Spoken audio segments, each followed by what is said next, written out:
কোনো খারাপ কিছু বলে থাকি আমি ক্ষমা প্রার্থী। পড়াশোনার লাইফ বন্ধ করে আমি বিজনেসে নেমেছি। একটা ছেলের স্বপ্ন যখন সে মাধ্যমিক দেয়, তার কিন্তু জীবনে একটা স্বপ্ন যে আমি আগামীতে আমি উচ্চ মাধ্যমিক দিয়ে কলেজে যাব।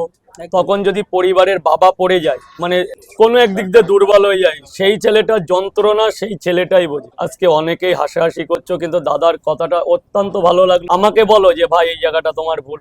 সবাই তো সবকিছু বোঝে না। কথাটা বললে কি পরের দিন আমি বুঝতে পারবো যে না, এই জায়গাটা আমার ভুল হচ্ছে। আর মানুষের কাছে ক্ষমা প্রার্থী সরি ছেলে সে ছোট হয় না। সে আরো তোমার কাছে আমি যদি হাত জোর করি, আমি আরো বুঝি যে না, আমার নিশ্চয়ই কোনো ভুল ছিল বলেই আমি হাত জোর করেছি।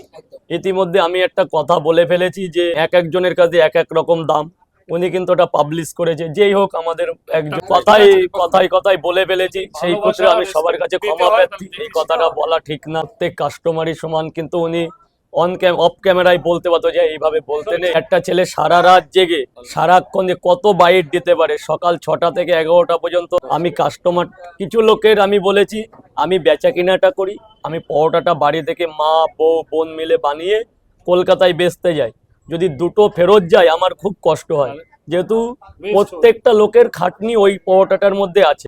তা আমাকে তো মালটা বেচতে দিতে হবে, তবু অনেকে শোনে না। যাই হোক, যতটা পারি কম বেশি ভুল ভ্রান্তি মিলে বলে ফেলি। তো যদি কখনো কারোর কাছে কোনো খারাপ কিছু বলে থাকি আমি ক্ষমা প্রার্থী।